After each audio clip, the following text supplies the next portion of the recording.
Welcome back to Rafees kitchen lab. ഇന്ന് ഞാനിവിടെ തയ്യാറാക്കുന്നത് വെണ്ടക്ക ചെറുപയർ സബ്ജിയാണ്. ചോറിൻ്റെ കൂടെ കഴിക്കാൻ പറ്റിയ നല്ലൊരു ഉപ്പേരിയാണിത്. ഇതുണ്ടെങ്കിൽ പിന്നെ വേറൊരു കറിയുടെയും ആവശ്യമില്ല. ഇതിലോട്ട് ആവശ്യമായ വെണ്ടക്ക, പച്ചമുളക്, തക്കാളി ഇവയെല്ലാം നമ്മുടെ അടുക്കള തോട്ടത്തിൽ നിന്നും പറിച്ചെടുക്കാം.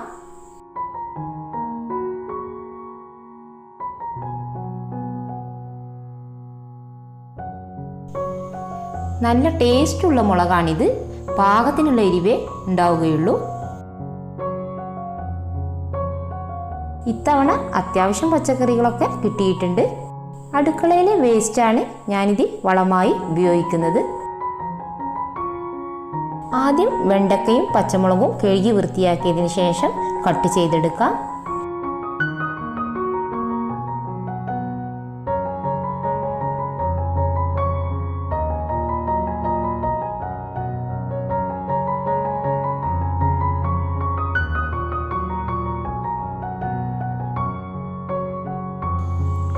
ഞാനിവിടെ 3 പച്ചമുളകും 10 വെണ്ടക്കയാണ് എടുത്തിട്ടുള്ളത്. കുക്കറിലാണ് ചെറുപയർ വേവിച്ചെടുക്കുന്നത്.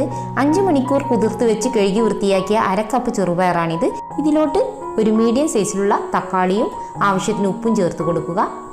മസാലപ്പൊടികളായ 1 ടീസ്പൂൺ മഞ്ഞൾപ്പൊടി, 1 ടേബിൾ സ്പൂൺ മുളക് പൊടി എന്നിവ ചേർത്തതിന് ശേഷം ചെറുപയർ മുങ്ങത്തക്ക രീതിയിൽ വെള്ളം ഒഴിച്ചു കൊടുക്കുക.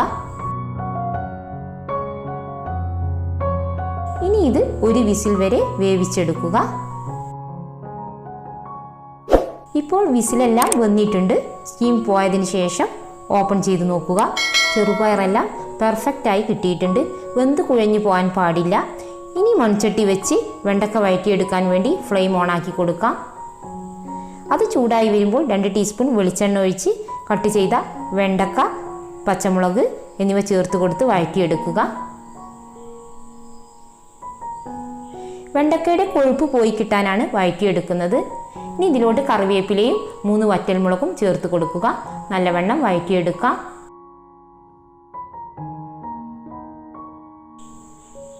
ഒരു ടീസ്പൂൺ ഗാർലിക് പൗഡർ ചേർത്ത് കൊടുക്കുക.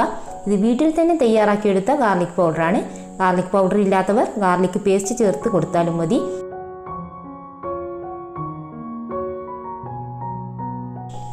ഇനി നേരത്തെ തയ്യാറാക്കി വെച്ച ചെറുപയർ മിക്സ് ഇതിലോട്ട് ചേർത്ത് കൊടുക്കുക. നല്ലവണ്ണം മിക്സാക്കി എടുക്കാം. ഇനി ഇത് ചെറിയ ഫ്ലെയിമിൽ ഒന്നും കൂടി വേവായി വരട്ടെ. അപ്പോഴേക്കും ഇതിലോട്ടുള്ള അരപ്പ് തയ്യാറാക്കാം. ഒരു മിക്സി ജാറിൽ അരമുറി തേങ്ങ ചിരവിയതും, 1 ടീസ്പൂൺ നല്ല ജീരകം, 1/2 കപ്പ് പുളിയില്ലാത്ത തൈര്, അല്പം ഉപ്പ് എന്നിവ ചേർത്ത് മിക്സിയിൽ ക്രഷ് ചെയ്തെടുക്കാം. ഫൈനായിട്ട് അരയേണ്ട ആവശ്യമില്ല. ഇനി ഈ അരപ്പ് ചട്ടിയിലോട്ട് ഒഴിക്കാം.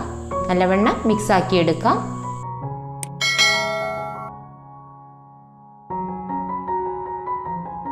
ഇനി ഇതൊന്ന് ചൂടായി തിള വന്നതിന് ശേഷം 2 ടേബിൾ സ്പൂൺ പച്ച വെളിച്ചെണ്ണ ഒഴിച്ച് മിക്സാക്കി ഫ്ലെയിം ഓഫ് ചെയ്യാം.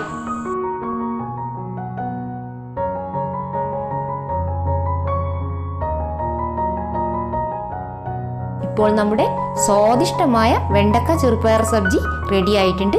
ചോറിൻ്റെ കൂടെ കഴിക്കാൻ പറ്റിയ നല്ലൊരു ഡിഷാണിത്. നിങ്ങൾക്ക് ഈ വീഡിയോ ഇഷ്ടമായെങ്കിൽ ലൈക്ക് ചെയ്യുക, സബ്സ്ക്രൈബ് ചെയ്യുക. അടുത്തൊരു വീഡിയോയിൽ നല്ലൊരു റെസിപ്പിയുമായി ഞാൻ വരാം. അതുവരെ എല്ലാവർക്കും ബൈ.